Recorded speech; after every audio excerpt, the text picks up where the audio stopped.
नमस्कार, मैं हूं आपके साथ अंकिता पाल। बुलेटिन की शुरुआत करते हैं। रायपुर में उप मुख्यमंत्री अरुण साव ने प्रेस कॉन्फ्रेंस की। उप मुख्यमंत्री अरुण साव ने सड़क सेतु कार्य की नवीन सूची दर का विमोचन किया है और इसके बाद में आपको बताते चले कि उन्होंने पत्रकार वार्ता को संबोधित करते हुए कहा कि नया SOR यानी कि शेड्यूल ऑफ रेट जो है वो हमने जारी किया है। इसके जरिए निर्माण में लगने वाले सामग्रियों के बाजार भाव का मूल्यांकन किया जाएगा। मूल्यांकन के आधार पर निविदा दर निर्धारित होती है और 10 सालों में जो है वो सामग्रियों के दर में बहुत अंतर आए हैं। सड़क निर्माण की लाइफ कैसे बढ़े, इसके लिए नई टेक्नोलॉजी निजात हुई है। इसके अनेक लाभ हैं। सबको ध्यान में रखते हुए हमने नया SOR तैयार किया है। साथ ही कहा कि गुणवत्ता समय पर निर्माण में इससे मदद मिलेगी और इसके साथ ही PBMC और OPRMC तकनीक को भी हमने अपनाया है। इसके माध्यम से कुछ चिन्हित सड़कों को भी टेंडर दिया जाएगा। सड़कों के संदर्भ की दिशा में 2 बड़े काम हमने निर्धारित किए हैं।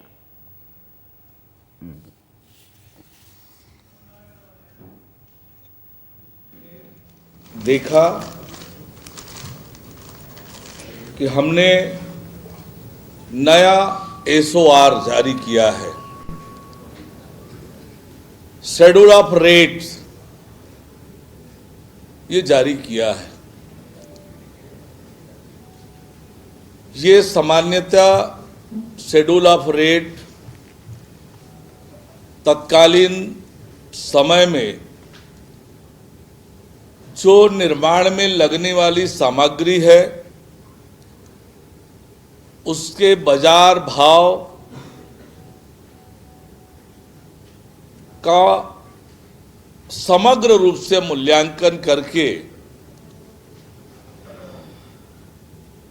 निर्माण में जितने प्रकार की सामग्री लगती है उसके बाजार रेट का अध्ययन करने के बाद तैयार किया जाता है और उसी के आधार पर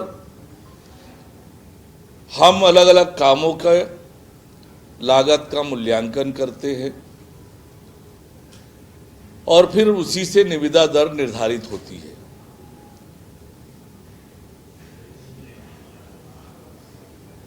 अभी जो निविदा दर, अभी SOR रेट जो प्रचलित है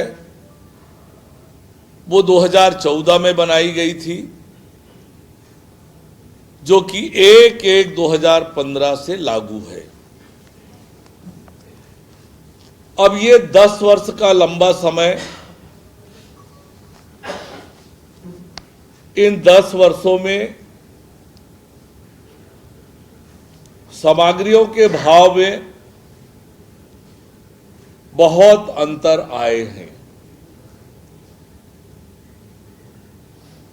और न केवल बाजार भाव में अंतर आए हैं वरन कई नई टेक्नोलॉजी भी इस बीच निर्माण क्षेत्र में इजाद हुई है। अभी आप सबको याद होगा, इंडियन रोड कांग्रेस का आयोजन हमने रायपुर में किया। आप लोगों ने अवलोकन भी किया होगा कि निर्माण क्षेत्र में कैसे कैसे इनोवेशन, किस प्रकार से नई टेक्नोलॉजी निर्माण की लागत को कम करने और उसकी आयु सीमा को बढ़ाने का, कैसे लाइफ बढ़े हमारे निर्माण का, इन सबको लेकर अनेक नई टेक्नोलॉजी इजाद हुई है।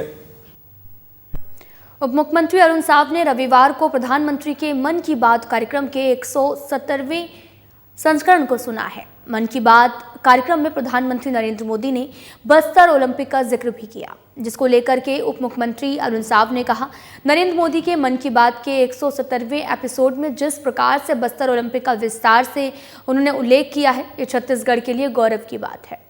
पीएम मोदी के मन की बात कार्यक्रम में खिलाड़ियों का उल्लेख हुआ है जो विष्णुदेव साय के नेतृत्व में हमारी सरकार ने बस्तर के नौजवानों के लिए किया। इस दौरान डिप्टी सीएम अरुण साव ने बस्तर के नौजवानों को बधाई दी और कहा कि प्रधानमंत्री नरेंद्र मोदी ने विस्तार से बस्तर ओलंपिक की तारीफ की है। ये हमारे लिए गर्व की बात है। प्रधानमंत्री माननीय नरेंद्र मोदी जी के मन की बात की 170वीं कड़ी में जिस प्रकार से बस्तर ओलंपिक का विस्तार से उन्होंने उल्लेख किया है, ये छत्तीसगढ़ के लिए गौरव की बात है कि हमारे छत्तीसगढ़ के खिलाड़ियों का उल्लेख हुआ और जो विष्णुदेव साय जी के नेतृत्व में हमारी सरकार ने बस्तर के नौजवानों के लिए जो किया है, आज मैं हमारे बस्तर के नौजवानों को बहुत बधाई देता हूं और निश्चित रूप से हम सबके लिए बहुत गौरव की बात है कि आज प्रधानमंत्री माननीय नरेंद्र मोदी जी ने इतने विस्तार से बस्तर ओलंपिक की बड़ाई की, तारीफ की, चर्चा की। प्रधानमंत्री नरेंद्र मोदी ने मन की बात कार्यक्रम में बस्तर ओलंपिक का जिक्र किया है, जिस पर डिप्टी सीएम अरुण साव के बाद में अब डिप्टी सीएम और साथ ही गृह मंत्री विजय शर्मा ने भी खुशी जताई है।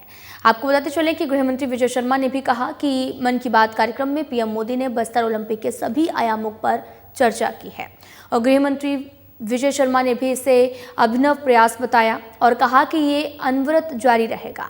साथ ही दिव्यांग लोगों का भी पैरा ओलंपिक कराया गया था और उसका भी जिक्र पीएम मोदी ने किया। बस्तर की नौजवानों ने भी खेल के माध्यम से खुद को उभारा है, उसकी चर्चा भी पीएम मोदी ने मन की बात कार्यक्रम में की है। गृह मंत्री ने भी, विजय शर्मा ने यह भी कहा कि बस्तर ओलंपिक में जितने भी खेल हुए हैं युवाओं को मुख्यधारा से जुड़े रहने के लिए है।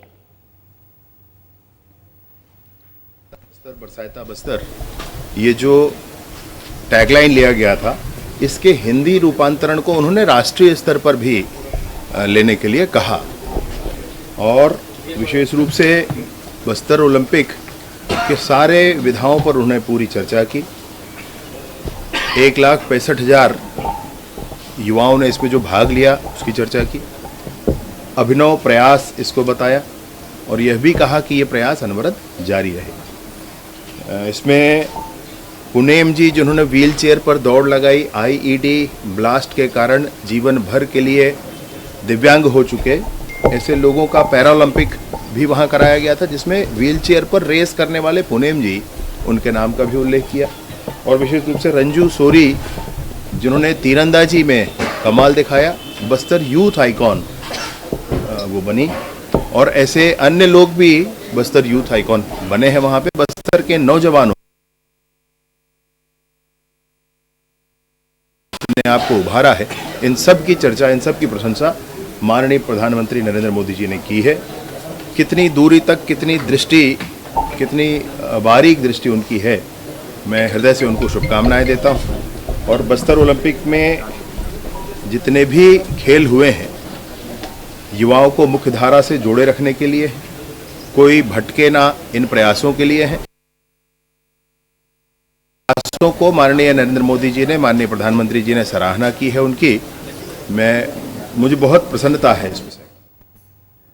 ईडी की कार्रवाई पर पूर्व मंत्री कवासी लखमा के बयान पर उप मुख्यमंत्री अरुण साव ने पलटवार किया है। उन्होंने कहा कि ईडी की कार्रवाई लंबे समय से चल रही है, जांच लगातार आगे बढ़ रहा है और इस बात से इनकार नहीं किया जा सकता कि जिस दौरान शराब घोटाला हुआ उस दौरान कवासी लखमा प्रदेश के आबकारी मंत्री थे और इसलिए जो साक्ष्य आए होंगे उनके आधार पर ईडी ने कार्रवाई की है और ये किसी राजनीति का हिस्सा नहीं है, राजनीति के कारण नहीं हुआ, ये जांच के अंदर का अहम हिस्सा भी है।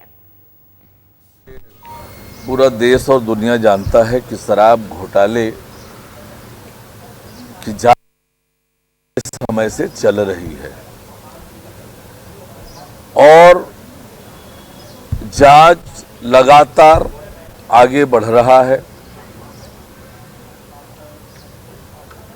और ये भी इस बात से भी इनकार नहीं किया जा सकता कि जिस दौरान ये शराब घोटाले हुए हैं उस दौरान कवासी लखमा प्रदेश के आबकारी मंत्री थे और इसलिए जो साक्ष्य आए होंगे उसके आधार पर ईडी ने पूछताछ की है।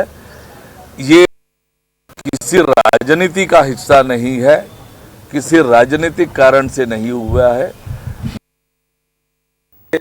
फर्दर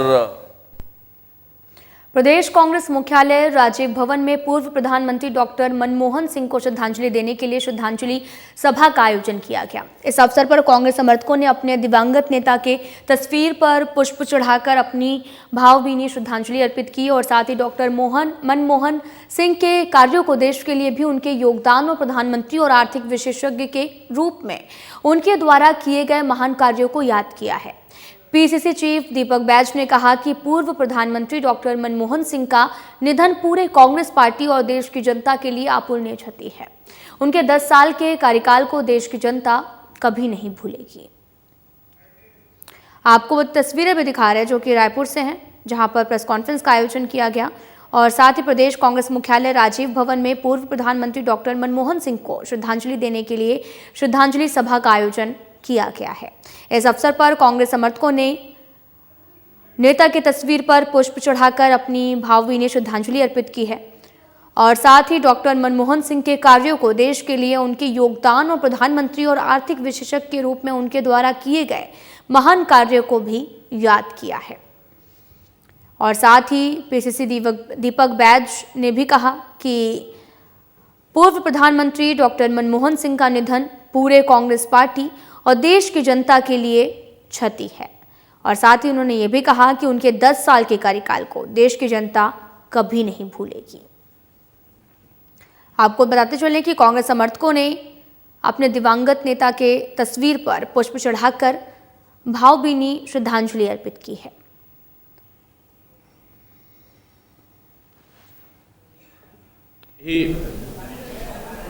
पूरे देश की आम जनता के लिए भी अपूर्णीय क्षति है,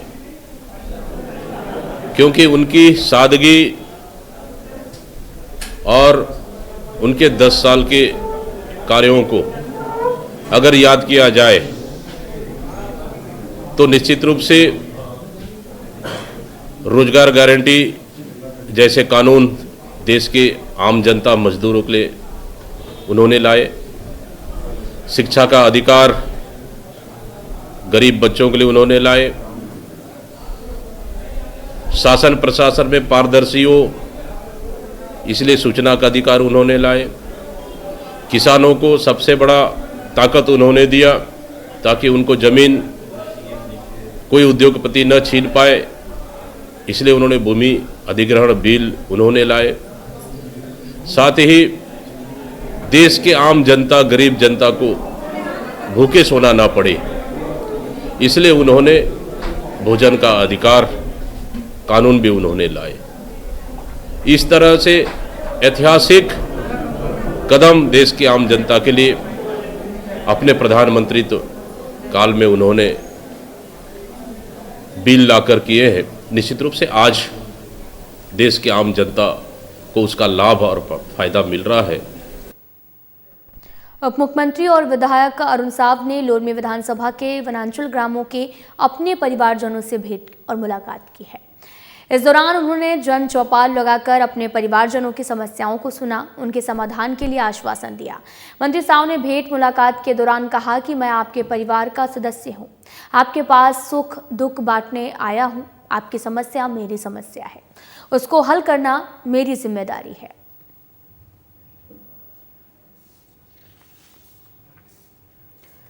तस्वीरें दिखा रहे हैं जो कि लोरमी से हैं, जहां पर वनांचल क्षेत्र में अरुण साव पहुंचे थे, वनांचल ग्रामों में ग्रामीणों से मुलाकात की और जहां पर बड़ी संख्या में लोग यहां पर अपनी समस्याओं को लेकर पहुंचे थे।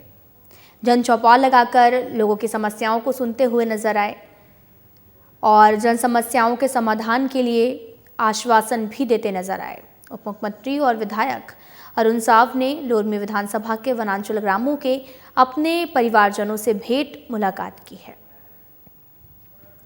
जन चौपाल लगाकर अपने परिवारजनों की समस्याओं को सुना है, उनके समाधान के लिए आश्वासन भी दिया है। साथ ही मंत्री साव ने भेंट मुलाकात के दौरान कहा कि मैं आपके परिवार का सदस्य हूं, आपके पास सुख दुख बांटने आया हूं। उद्योग मंत्री लखनलाल देवांगन के प्रयासों से शहर के 3 वार्ड क्रमांक 30, 53 और साथ ही 16 के कुल 8 विकास कार्यों के लिए 1 करोड़ की स्वीकृति मिली है। कोरबा शहर के विकास कार्यों के लिए नगर विधायक, वाणिज्य उद्योग और श्रम मंत्री लखनलाल देवांगन की तरफ से बीते 1 साल में 300 करोड़ की स्वीकृति दिलाई जा चुकी है। मंत्री देवांगन ने वार्ड क्रमांक 30 मानिकपुर और वार्ड क्रमांक 53 के कई स्थानों पर सड़क और नाली निर्माण के लिए मध्य क्षेत्र आदिवासी विकास प्राधिकरण के अंतर्गत प्रस्ताव भेजा था। शनिवार को इसकी स्वीकृति आदेश भी जारी किया गया है और वहीं मंत्री देवांगन के प्रयासों से सभी मद से विकास कार्य प्रारंभ हो चुके हैं। अधोसंरचना मद से कुल 77 कार्य और 14 वित्त से 27 कार्य, जिला खनिज न्यास से 153 कार्य और मुख्यमंत्री अधोसंरचना मद से 7 प्रभारी मंत्री मद से 15, विधायक मद से 25, CSR से 9 कार्य प्रारंभ हो चुके हैं। इसके अलावा RES के माध्यम से भी कार्य शुरू हो चुके हैं।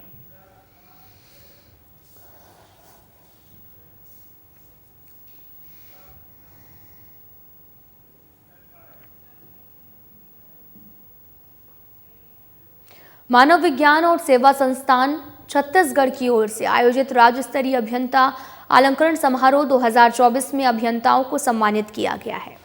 समारोह में मुख्य अतिथि के रूप में सांसद ब्रजमोहन अग्रवाल ने शिरकत की। इस अवसर पर उत्कृष्ट अभियंताओं को कई पुरस्कारों से भी नवाजा गया, जिसमें आपको बताते चलें कि अभियंता कर्म रत्न, अभियंता प्रतिभा रत्न और अभियंता रत्न, साथ ही सर्वोत्तम अभियंता और लाइफ टाइम अचीवमेंट पुरस्कार शामिल है।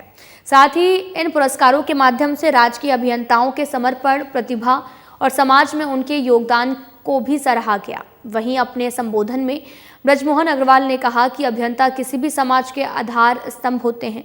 उनकी कड़ी मेहनत और नवीनतम के बल पर समाज में प्रगति और खुशहाली आती है।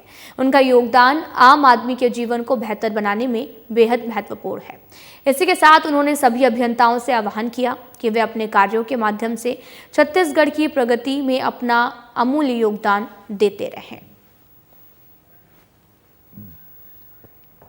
आपको बताते चलें कि राज्य स्तरीय अभियंता अलंकरण समारोह आयोजित किया गया, जहां पर सांसद ब्रजमोहन अग्रवाल ने शिरकत की है और इस दौरान अभियंताओं को सम्मानित भी किया गया।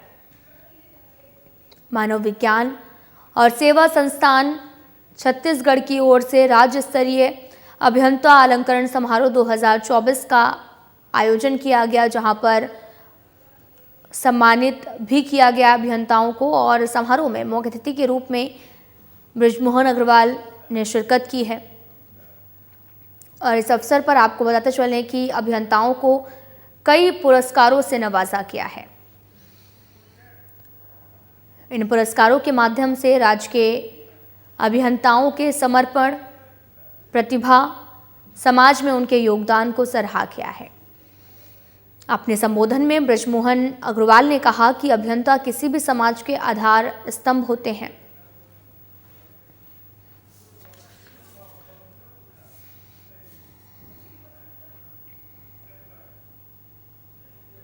उप मुख्यमंत्री अरुण साव लोरमी विधानसभा के ग्राम कोतरी में आयोजित रामचरितमानस में सम्मिलित हुए हैं और मंच से साव ने कहा कि छत्तीसगढ़ के गांव-गांव में नवधा रामायण का आयोजन होता है। आज़ादी के पहले से ही प्रदेश में अखंड रामायण हो रहा है और ये प्रदेश में राम नाम के महत्व और महिमा को बताया है। उप मुख्यमंत्री साव ने कहा कि कोतरी क्षेत्र धर्म की नगरी है। लगातार 13वें वर्ष रामचरितमानस का आयोजन हो रहा है। 1 महीने की तैयारी के बाद और आसपास के ग्रामीणों के सहयोग से ये नवधा रामायण जो है वो हो रहा। मंत्री साव ने कहा, हमारे बुजुर्गों ने ये परंपरा शुरू की है, अब नई पीढ़ी ने इसे आगे बढ़ाने का काम शुरू किया है।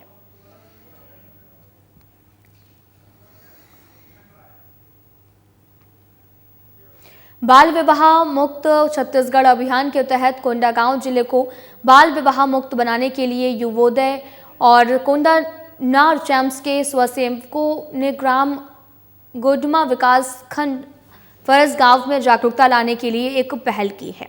इस पहल का मुख्य उद्देश्य समुदाय के लोगों को बाल विवाह के दुष्प्रभावों के बारे में जागरूक करना था। कार्यक्रम की शुरुआत एक जागरूकता रैली के साथ की गई, जिसमें स्वयंसेवकों की तरफ से स्लोगन और नारों के माध्यम से बाल विवाह रोकथाम के लिए संदेश दिया गया। इसके बाद में आपको बताते चले कि गांव के बीच में चौराहे पर नाटक प्रस्तुत किया गया, जिसमें उपस्थित गांव के बच्चे, युवा, महिलाओं और पुरुषों को विवाह के लिए बालक बालिकाओं को उचित उम्र, बाल विवाह के दुष्परिणाम, बाल विवाह होने पर चाइल्ड हेल्पलाइन नंबर की जानकारी देने, साथ ही विवाह होने पर विवाह में सहयोगियों के होने वाले जुर्माने के बारे में बताया गया। कार्यक्रम के अंत में बाल विवाह के रोकथाम के लिए शपथ भी दिलाई गई।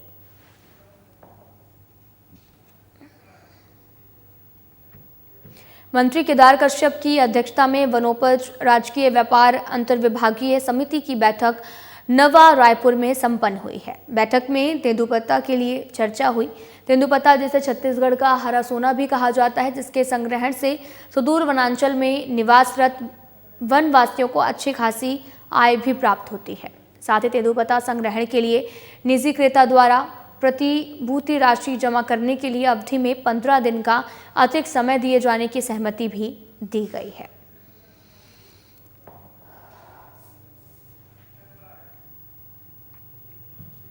रायपुर में पुलिस ने दोपहिया वाहन सवार 2 व्यक्तियों को नशीली टैबलेट के साथ में गिरफ्तार करने में सफलता हासिल की है। जानकारी के अनुसार पुलिस को सूचना मिली थी कि थाना न्यू राजेंद्र नगर क्षेत्र अंतर्गत RDA बिल्डिंग के पीछे दोपहिया वाहन सवार 2 व्यक्ति अपने पास प्रतिबंधित नशीली टैबलेट रखे हुए हैं और बिक्री भी कर रहे हैं, जिस पर अतिरिक्त पुलिस अधीक्षक दौलत राम पुरते, नगर पुलिस अधीक्षक राजेश देवांगन की ओर से थाना प्रभारी और एंटी नारकोटिक्स टास्क फोर्स को सूचना दी गई है और मौके पर पहुंचकर आरोपी को रंगे हाथों गिरफ्तार करने के निर्देश दिए गए, जिस पर वरिष्ठ अधिकारियों के निर्देशन में एंटी नारकोटिक्स टास्क फोर्स और थाना न्यू राजेंद्र नगर पुलिस की संयुक्त टीम ने उक्त स्थान पर जाकर मुखबिरों की ओर से बताए गए दोपहिया वाहन के व्यक्तियों को चिन्हांकित भी किया गया है और पूछताछ में व्यक्तियों ने अपना नाम प्रेम बघेल, किशोर हरपाल होना बताया।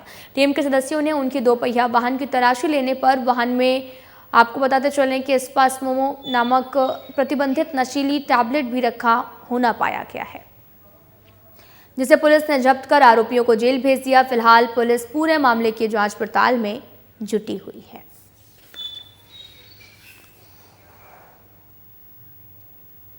थाना गुड़ियारी क्षेत्र में तलवार से केक काटकर इंस्टाग्राम पर पोस्ट करने वाले अभियुक्त को पुलिस ने गिरफ्तार किया है। मिली जानकारी के अनुसार आपको बता दें कि अभियुक्त डिकेश्वर पटेल उर्फ विक्की अपने जन्मदिन के अवसर पर तलवार से केक काटकर तलवार लहराते हुए इंस्टाग्राम पर फोटो पोस्ट किया था। पुलिस जिसकी पता तलाश कर रही है और वहीं पता मिलने पर पुलिस ने डिकेश्वर पटेल उर्फ विक्की से तलवार जब्त कर गिरफ्तार कर लिया है।